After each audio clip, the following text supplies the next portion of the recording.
இன்றைய தினம் நாம் தரிசிக்கப் போகிற ஆலயம் மாங்காடு அன்னை காமாட்சி.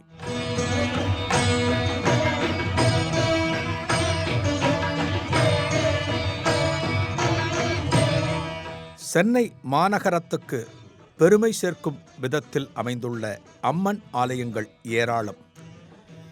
அவற்றுள் குறிப்பிட்டு சொல்ல வேண்டியவை என்றால் மயிலை கற்பகாம்பாள், திருவொற்றியூர் வடிவுடையம்மன், திருவேற்காடு கருமாரியம்மன், பாரிமுனை மண்ணடி காளிகாம்பாள், மயிலை முண்டக கன்னியம்மன் என்று நீளும் அன்னையர் ஆலயங்கள் வரிசையில் மாங்காடு அன்னை காமாட்சியும் பிரதானம்.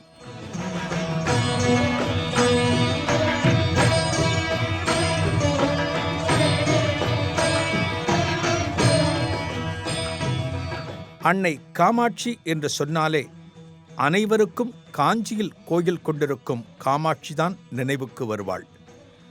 அந்த அளவுக்கு மிகவும் பழமையான ஆலயம் காஞ்சி காமாட்சியம்மன். ஆனால் சென்னை மாங்காட்டில் இருக்கிற காமாட்சி ஆலயம் காஞ்சிபுரம் காமாட்சியம்மன் ஆலயத்தை விட பழமையானது. மாங்காட்டில் குடிகொண்டிருப்பவளை ஆதி காமாட்சி என்பர். காஞ்சி புராணத்திலேயே இந்த தகவல் குறிப்பிடப்பட்டிருக்கிறது. அதாவது அன்னை காமாட்சி முதலில் மாங்காட்டில் தவம் இருந்தாள். அதன் பிறகுதான் அங்கிருந்து காஞ்சிக்கு வந்து குடியேறினாள் என்று அந்த புராணம் சொல்கிறது. காஞ்சியை விட புராதனமான திருத்தலமா மாங்காடு? எங்கே இருக்கிறது மாங்காடு என்கிற ஆவல் மேலோங்குகிறது அல்லவா? சென்னை கிண்டியில் இருந்து பூந்தமல்லி செல்கிற பிரதான சாலையில் போரூரை தாண்டியதும் குமணன் சாவடி என்கிற ஊர் வரும். இங்கிருந்து இடப்புறம் செல்லும் சாலையில் சிறிது தொலைவு பயணித்தால் மாங்காடு வந்துவிடும். இங்குதான் அன்னை காமாட்சி அற்புத கோயில் கொண்டிருக்கிறாள்.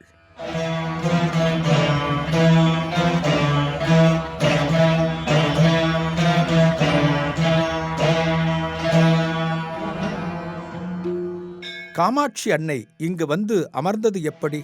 கையலையில் சர்வேஸ்வரன் தவம் புரிந்து கொண்டிருந்தான். கண்களை மூடியபடி தியான நிலையில் காணப்பட்ட இறைவனை பார்த்தவுடன் பார்வதி தேவிக்கு சற்றே விளையாடி பார்க்க வேண்டும் என்கிற ஆவல் வந்துவிட்டது. என்ன செய்தாள் பார்வதி தெரியுமா? சற்றும் சந்தடி இல்லாமல் இறைவனது பின்புறமாகச் சென்று மெல்ல தனது கைகளால் இறைவனது கண்களை பொத்திவிட்டாள்.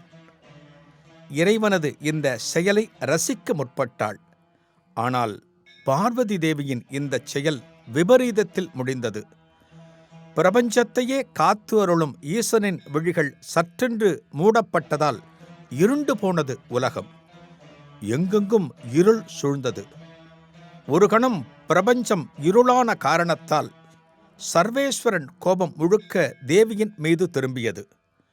உலக ஜீவராசிகளின் தவிப்புக்கு காரணமான நீ சிறிது காலம் என்னை பிரிந்து பூலோகம் சென்று மாஞ்சோலைகள் காணப்படும் இடத்தில் தவம் புரிவாயாக என்று சாபமிட்டார். இப்போது புரிகிறதா? மாஞ்சோலை மாங்காடு. தேவி தவித்து போனாள்.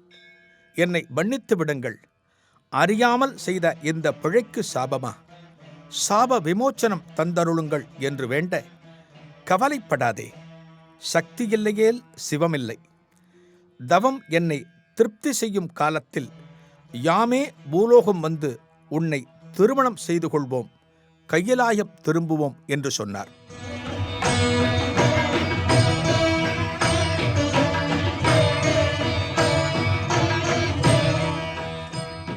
இறைவன் கேட்டுக்கொண்டபடி பூலோகம் வந்தாள். மாஞ்சோலைகள் நிரம்பிய மாங்காடு, அதுதான் இன்றைக்கு நாம் தரிசிக்கக்கூடிய மாங்காடு.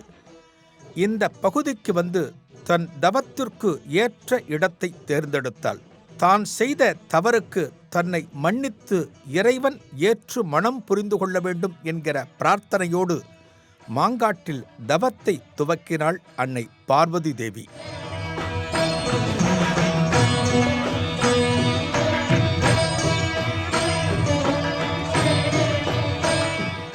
ஈசனிடம் இருந்து கிடைத்த சாபத்தினால் பார்வதி தேவி எத்தனையோ தவங்களை மேற்கொண்டுள்ளதாக பல்வேறு தலபுராணங்களில் படிக்கிறோம்.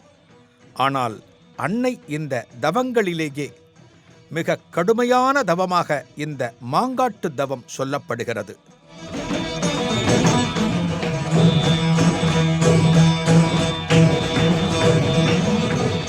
அந்த அளவுக்கு என்ன கடுமை? ஈசன் மனமிறங்கி வரவேண்டும் என்கிற பிரார்த்தனையோடு முதலில் வெகு சாதாரணமாகத்தான் தவம் இருந்தாள் அன்னை. ஆனால் ஈசன் வரவில்லை. எனவே தன் தவத்தை இன்னும் கடுமையாக்கினாள். பஞ்சாக்கினியின் நடுவில் இடக்கால் பெருவிரலை மட்டுமே ஊன்றி நின்று கடும் தவம் புரிந்தாள். அதாவது தனக்கு 4 திக்குகளிலும் அக்னியை மூட்டினாள். நடுவே தான் நின்று கொண்டிருக்கும் இடத்திலும் அக்னியை மூட்டினாள். அதன் மேல் நின்று கொண்டாள். எப்படி தெரியுமா? இடக்கால் கட்டை விரலின் நுணுப்பகுதி அக்னியில் படுமாறும், வலக்காலை இடது தொடையின் மேற்புறமாகவும், இடக்கையை வயிற்றுப் பகுதிக்கு அருகிலும், சிரசுக்கு மேல் உயர்த்திய வலக்கையில் ஜபமாலையும் தரித்து திருக்கண்களை மூடிய நிலையில் தவம் இருந்தாள் அன்னை.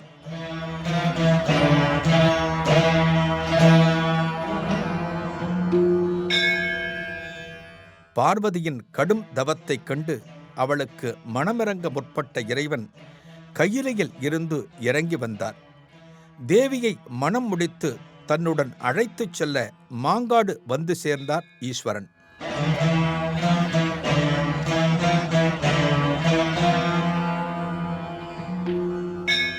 மாமரங்கள் அடர்ந்த அந்த வனத்தின் வழியே நடந்து வந்தார் சர்வேஸ்வரன். அந்த வனம் பெரும் வெப்பத்தினால் தகித்தது. காரணம், பஞ்சாக்கினியில் நின்று கொண்டு அன்னை தவம் புரிகிறாள் அல்லவா? தேவிக்கு அருள் புரிய ஈசன் வரும்போது எதிர்பாராத அந்த சம்பவமும் நடந்தது. திடீரென்று சர்வேஸ்வரா என்கிற குரல் ஒலித்தது. ஈசன் திரும்பி பார்த்தார். அவரது திருப்பாதங்களை பணிந்து ஒரு தவசீலர் காணப்பட்டார். இந்த தவசீலரது ஒரு கண் ஏன் பாதிப்புக்கு உள்ளாகியிருக்கிறது? யார் இவர்? இவர்தான் சுக்கிராச்சாரியார். தேவர்களுக்கு எப்படி இந்திரன் குருவோ அதுபோல் அசுரர்களின் குருதான் இந்த சுக்கிராச்சாரியார். நவக்கிரகங்களில் வெள்ளி என்று அழைக்கப்படுபவர். அன்னை தவம் புரியும் மாங்காட்டில் சுக்கிராச்சாரியாருக்கு என்ன வேலை? அவர் ஏன் இங்கு வந்தார்? அடுக்கடுக்கான கேள்விகள் எழுகிறது அல்லவா? கதையை பார்ப்போம். மகாவிஷ்ணு வாமன அவதாரம் எடுத்து வந்தபோது மகாபலியிடம் 3 அடி மண் தானமாக கேட்டார். அசுர குலத்தைச் சார்ந்தவன் மகாபலி. கூடுதல் பலம் பெறுவதற்காக ஒரு யாகம் செய்து கொண்டிருந்தான் மகாபலி. வாமன அவதாரம் எடுத்து இங்கே தானம் பெறுவதற்கு வஞ்சகமாக வந்திருப்பது மகாவிஷ்ணுவே என்று சுக்கிராச்சாரியாருக்கு தெரிந்தது. வாமனனுக்கு தானம் தந்தால் மகாபலி ஒன்றும் இல்லாமல் போய்விடுவான் என்பதை தன் ஞான திருஷ்டியால் அறிந்து, மகாபலியே, தானம் தராதே என்று இரகசியமாக அவனிடம் சொன்னார். ஆனால் சுக்கிராச்சாரியார் சொன்னதை மகாபலி கேட்கவில்லை. யாகம் செய்கின்ற வேளையில் தானம் தருவதுதான் அழகு என்று தன் குருவின் ஆணையை ஏற்கவில்லை. இந்த தானத்தை எப்படியாவது தொடுக்க வேண்டும் என்று மகாபலி தானம் தரும்போது அந்த கிண்டியில், அதாவது தானம் தர நீர் இறைக்கும் ஒரு பாத்திரத்தில் வண்டாக புகுந்து நீர் வெளியே வரும் துளையை அடைத்து கொண்டார் சுக்கிராச்சாரியார். அப்போது வாமனனாக வந்த மகாவிஷ்ணு அந்த பாத்திரத்திற்குள் ஒரு தர்பையை விட்டு செருக வண்டின் கண்ணை துளைத்தது. சுக்கிராச்சாரியாருக்கு ஒரு கண் பார்வை போய்விட்டது. மகாபலி தானம் தந்து மோட்சம் அடைந்தான். ஆனால் சுக்கிராச்சாரியாருக்கோ பார்வை பறிபோனது. மகாவிஷ்ணுவிடமே போய் மன்னிக்குமாறு வேண்டி பரிகாரம் கேட்டார். அப்போது மகாவிஷ்ணு ஈசனை மணந்து கொள்ள வேண்டும் என்பதற்காக பூலோகத்தில் தவம் இருக்கப் போகிறாள் பார்வதி தேவி. மரங்கள் அடர்ந்த அந்த வனத்துக்கு நீயும் சென்று ஈசனை குறித்து தவம் இரு. இழந்த பார்வையை திரும்பப் பெறுவாய் என்று சுக்கிராச்சாரியரை மாங்காட்டுக்கு அனுப்பி வைத்தார் மகாவிஷ்ணு. அதன்படி இங்கு ஒரு சிவாலயம் ஸ்தாபித்து தீர்த்தமும் உருவாக்கி ஈசனை வழிபட ஆரம்பித்தார் சுக்கிராச்சாரியார். சாப விமோச்சனம் பெற வேண்டும் என்பதற்காக வந்த சுக்கிராச்சாரியார்தான் மாங்காட்டில் ஈசனை கண்டதும் பணிந்து வணங்கியவர்.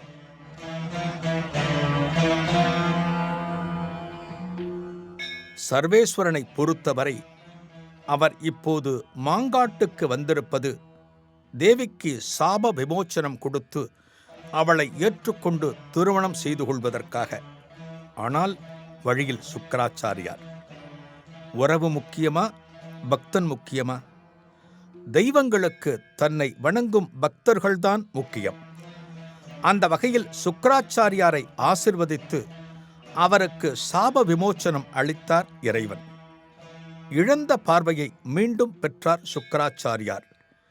இதுநாள் வரை மாங்காட்டில் நான் வணங்கிய ஈசன் எனது பெயரில் வெள்ளீஸ்வரர் என்று அழைக்கப்பட வேண்டும் என்று சர்வேஸ்வரனிடம் ஒரு கோரிக்கை வைத்தார் சுக்கிராச்சாரியார். அதன்படி ஈசனும் அருள சுக்கிராச்சாரியார் வழிபட்ட ஈசன் வெள்ளீஸ்வரராக மாங்காட்டில் நிரந்தரமாக குடியேறினார். காமாட்சியை தரிசிக்க வருகின்ற பக்தர்கள் அவசியம் இந்த வெள்ளீஸ்வரரையும் தரிசிக்க வேண்டும். கண் தொடர்பான பிரார்த்தனைகளுக்கு மிக உகந்த திருத்தலம் இந்த வெள்ளீஸ்வரர் ஆலயம்.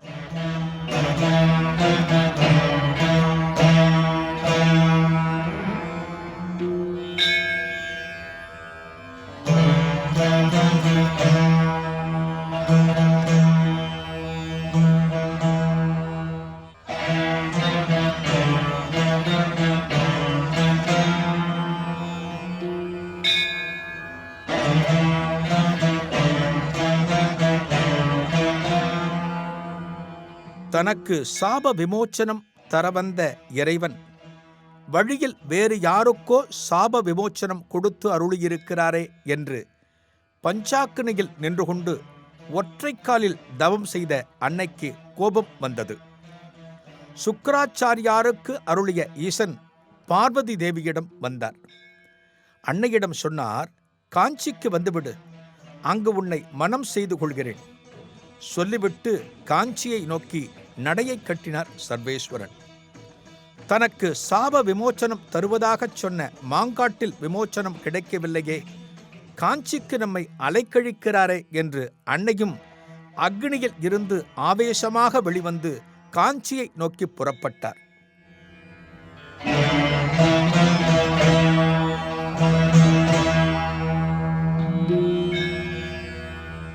கோபம் தணிந்து காஞ்சியில் ஏகாம்பரேஸ்வரரை அம்பாள் மணந்து கொண்டதாக புராணம் சொல்லும். போகிற அவசரத்தில் தான் மூட்டிய அக்னியை மாங்காட்டில் அணைக்காமலேயே சென்றுவிட்டாள் அன்னை. அந்த வெப்பத்தின் அருகே எவராலும் நெருங்க முடியவில்லை. இதனால் மாங்காடு அக்னி பூமி ஆனது. இங்கு வசிக்கின்ற ஜீவராசிகள் அனைத்தும் தவித்தன. எந்தவிதமான பயிர் பச்சைகளும் வளராமல் ஊரே வறண்டு போனது. யுகங்கள் கடந்தன, ஆனால் மாங்காடு மாறவே இல்லை. அதே அக்னியிலேயே கொதித்து கொண்டிருந்தது. அந்த வேளையில்தான் ஆதிசங்கரர் மாங்காட்டின் வழியே யாத்திரையாக வந்தார். இந்த ஊரில் தகிக்கும் வெப்பத்தின் காரணத்தை தன் தவசக்தியால் உணர்ந்து கொண்டார். இந்த வெப்பம் முற்றிலுமாக தணிந்து பூமி மீண்டும் குளிரும் வண்ணம் அன்னை அக்னியில் நின்று தவம் செய்த இடத்தில் அர்த்தமேரு மகா சக்கரத்தை பிரதிஷ்டை செய்தார். அஷ்டகந்தம் எனும் 8 விதமான மூலிகைகளால் இந்த அர்த்தமேருவை தயாரித்தார் ஆதிசங்கரர். இன்றைக்கு நாம் மாங்காடு காமாட்சி அன்னையின் முன்னால் அர்த்தமேருவை தரிசிக்கிறோம் அல்லவா? இந்த அர்த்தமேருவை இங்கே அமைத்தவர் ஆதிசங்கரர். மொத்தம் 43 கோணங்கள் கொண்டது. அர்த்தமேரு பிரதிஷ்டை ஆனவுடன் வெப்பம் அகன்று குளுமை ஆனது பூமி. ஊர் மக்கள் அனைவரும் மகிழ்ந்து அன்னை தவம் புரிந்த இடத்தை வழிபட ஆரம்பித்தார்கள். ஆதிசங்கரர் நிறுவிய இந்த அர்த்தமேருதான் மாங்காடு ஆலயத்தில் பிரதான வழிபாடு.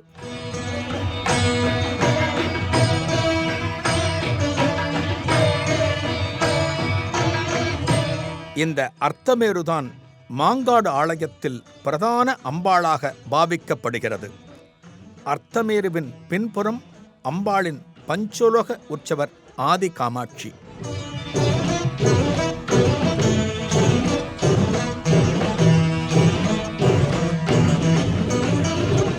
பஞ்சலோக ஆதி காமாட்சி திருமேனிக்கு அபிஷேகமும் அர்த்தமேருவுக்கு அர்ச்சனையும் நடைபெறுகிறது.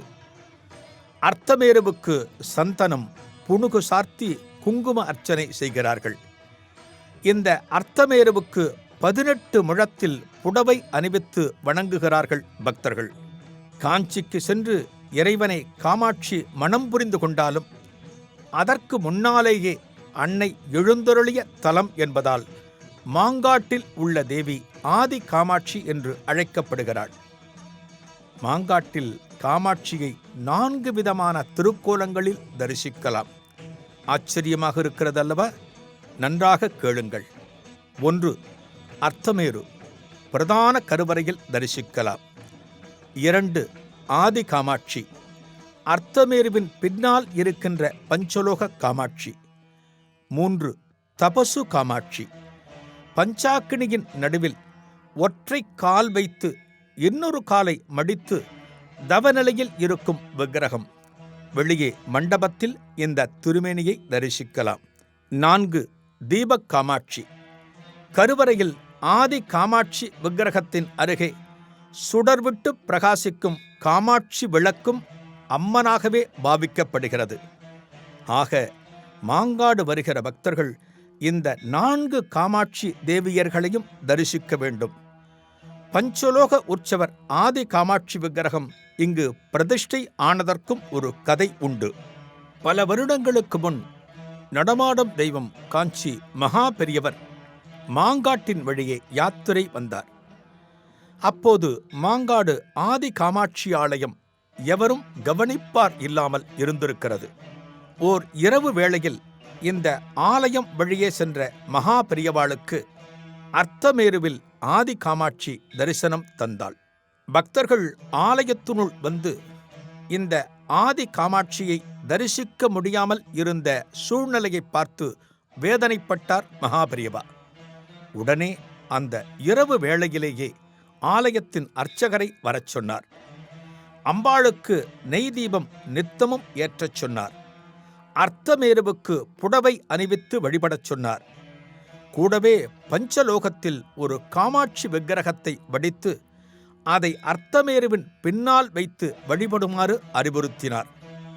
அதன் பின்தான் ஆதி காமாட்சி விக்கிரக பிரதிஷ்டையும் நடக்க பக்தர்கள் கூட்டம் மாங்காட்டில் பெருக ஆரம்பித்தது.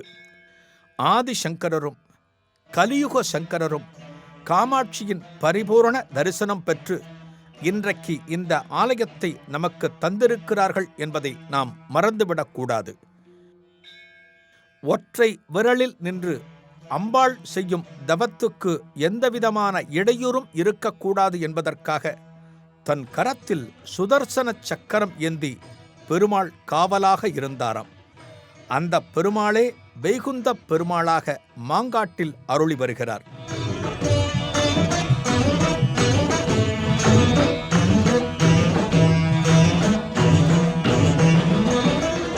மாங்காட்டில் ஆதி காமாட்சியை தரிசிக்க வருகின்ற பக்தர்கள் வெள்ளீஸ்வரர் மற்றும் வைகுந்த பெருமாள் ஆலயங்களையும் தரிசிக்க வேண்டும்.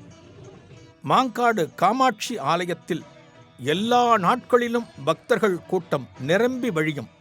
என்றாலும் செவ்வாய், வெள்ளி, ஞாயிறு ஆகிய தினங்களில் கூடும் கூட்டம் அதிகம்.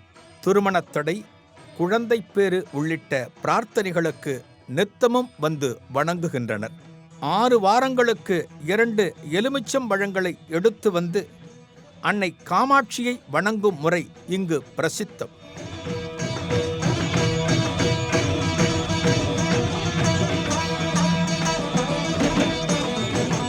உள்ளார்ந்த பக்தியுடன் பெண்கள் என்ன வரம் கேட்டாலும் அவற்றை அருளும் நாயகியாக ஆதி காமாட்சி விளங்குகிறாள்.